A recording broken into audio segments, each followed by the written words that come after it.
Bonjour à tous, bienvenue à Je me tiens à la porte. Pour ce troisième volet consacré à la guérison dans la Bible, nous avons vu dans le premier volet la guérison dans l'Ancien Testament, dans la deuxième vidéo la guérison dans les Évangiles, et aujourd'hui nous abordons la question de la guérison parmi les disciples et dans l'Église primitive et aussi pour nous-mêmes.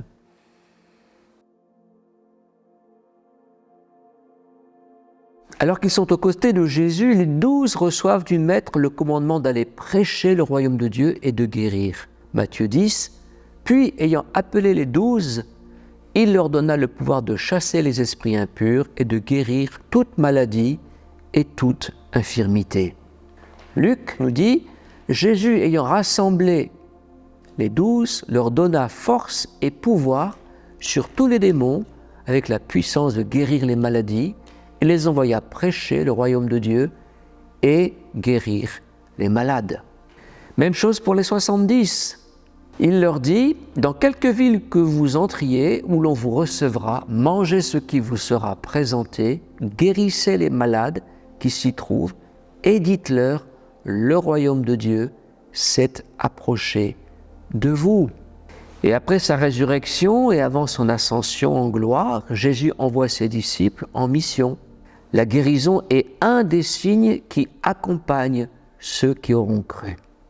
Nous pouvons lire à la fin de l'évangile de Marc, « Puis Jésus leur dit, allez par le monde entier, prêchez la bonne nouvelle à toute la création.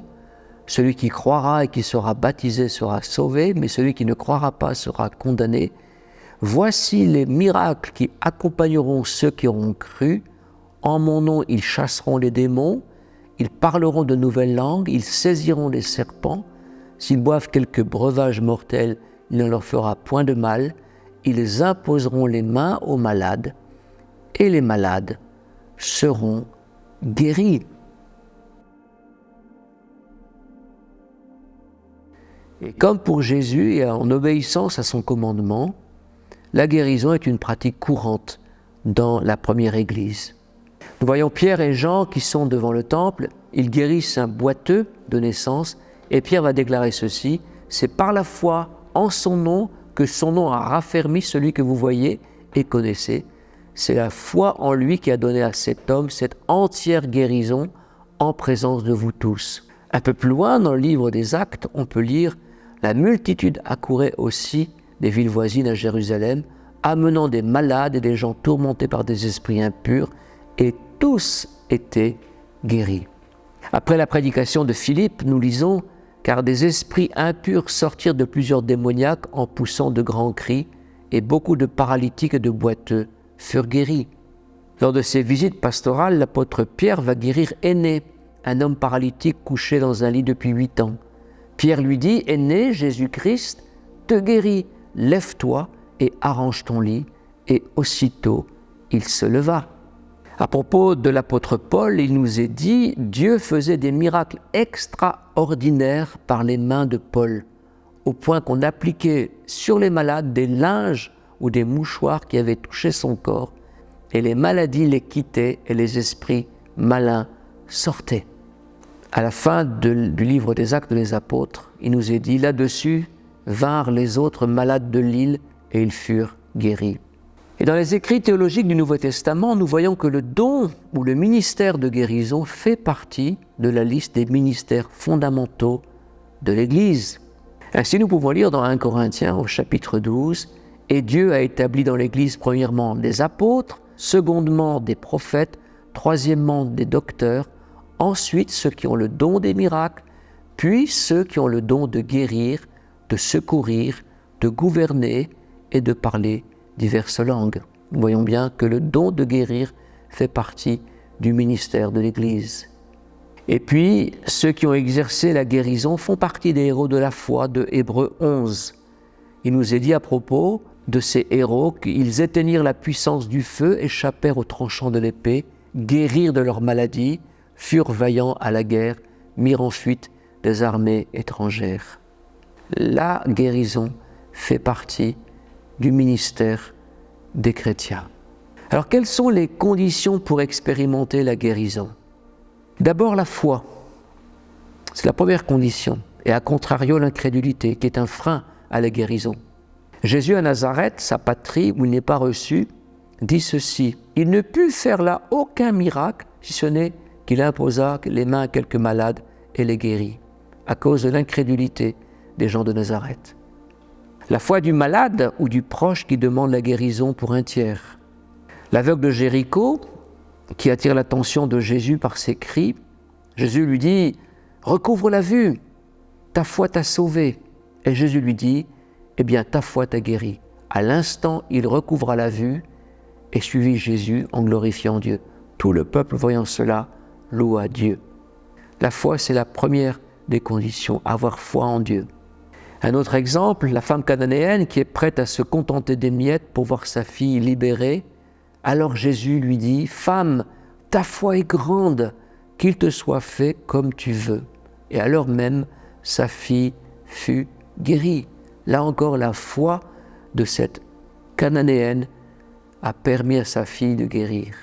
Un autre exemple de foi, c'est celui du centurier romain qui intervient auprès de Jésus pour son serviteur mourant. Et cet homme ne se sentait pas digne pour aller voir Jésus, mais il fait dire à Jésus « Dis un mot et mon serviteur sera guéri. » Il avait la foi que Jésus même pouvait le guérir sans se déplacer. Ça, c'est donc la première condition. La deuxième condition, c'est l'humilité. Jacques 4 nous dit « Dieu résiste aux orgueilleux, mais il fait grâce aux humbles. » Voilà. Pour expérimenter la guérison, guérir les malades, il faut être humble. La troisième condition, c'est la persévérance. Il y a beaucoup d'exemples de persévérance dans la Bible. J'ai parlé de la cananéenne tout à l'heure. Prenons l'exemple de la femme dont Jésus parle dans la parabole du juge inique. Jésus leur adressa une parabole pour dire qu'il faut prier sans cesse et ne point se relâcher. Persévérance dans le jeûne et la prière. Pour ce démoniaque non guéri par les disciples et qui suscite le désarroi des disciples, Jésus leur donne comme réponse « Cette sorte de démon ne sort que par la prière et le jeûne. » Tous les grands ministères de guérison étaient des hommes et des femmes qui jeûnaient et priaient beaucoup. Une autre condition, c'est la confession des péchés. J'ai dit dans la deuxième vidéo que parfois les deux choses sont liées, les péchés et les maladies.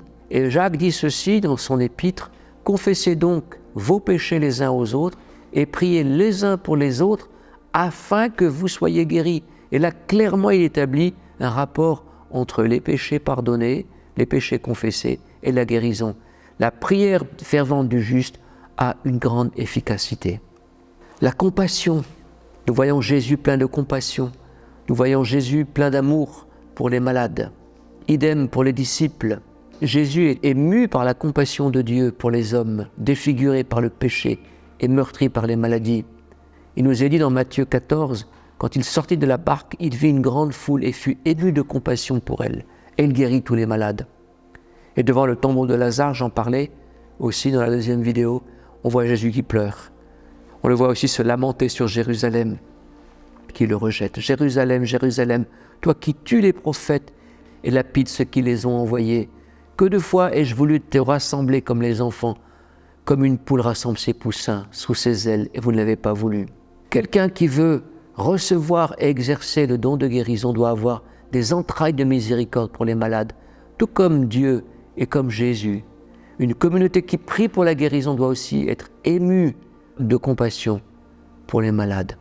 La guérison peut aussi s'opérer par l'onction d'huile. Dans l'épître de Jacques, il est dit ceci: « Quelqu'un parmi vous est-il en souffrance, qu'il prie. Quelqu'un est-il dans la joie, qu'il chante des cantiques. Quelqu'un parmi vous est-il malade, qu'il appelle les anciens d'église et que les anciens prient pour lui, en loignant d'huile au nom du Seigneur. La prière de la foi sauvera le malade et le Seigneur le relèvera. Et s'il a commis des péchés, il lui sera pardonné. » Nous voyons là que cette onction d'huile, qui n'a rien de magique, l'huile est le signe et la métaphore du Saint-Esprit qui opère la guérison chez le malade. Le Saint-Esprit qui se sert de la foi de celui ou celle qui prie pour le malade. Que dire en conclusion sur cette question de la guérison. La première chose que j'aimerais souligner, c'est que la guérison est toujours d'actualité. Nous avons vu tout au long de ces 3 enseignements, Bible en main, que la guérison est une réalité dans toute l'histoire du salut, dans l'Ancien et le Nouveau Testament. La guérison fait partie des attributs et des noms de Dieu. Dieu s'appelle Adonai Rapha, l'Éternel qui guérit. La guérison physique et spirituelle fait partie intégrante du ministère du Christ. Ses disciples ont fait comme leur maître et ont guéri beaucoup de malades et de démoniaques. Dans toute la longue histoire de la chrétienté jusqu'à nos jours, des croyants en Jésus ont guéri des malades et chassé des démons, et cela venait en appui de leur prédication de l'Évangile. Aujourd'hui encore, la guérison divine fait partie du plan du salut, que j'appelle aussi le package du salut. Le salut, ce n'est pas seulement un ticket pour le ciel, c'est aussi la guérison des corps et des âmes. Jésus commande à ses disciples ceci: guérissez les malades, ressuscitez les morts, purifiez les lépreux, chassez les démons. Même la résurrection des morts fait partie du programme. Alors, suis-je concerné par la guérison divine? La réponse est oui, 3 fois oui. Oui, si j'ai la foi que Dieu veut, que Dieu peut me guérir ou guérir quelqu'un pour qui je prie. Oui, si j'ai assez d'humilité et de la persévérance. Oui, si j'ai de la compassion pour les malades. Une dernière chose, last but not least, c'est Dieu qui guérit. La guérison lui appartient. Il est souverain, mais il se sert de canaux humains pour guérir. Voilà, j'en ai terminé avec cette vidéo et ces enseignements sur la guérison. Merci de les avoir suivis, partagez-les et je vous dis à tous shalom, bon courage et à bientôt.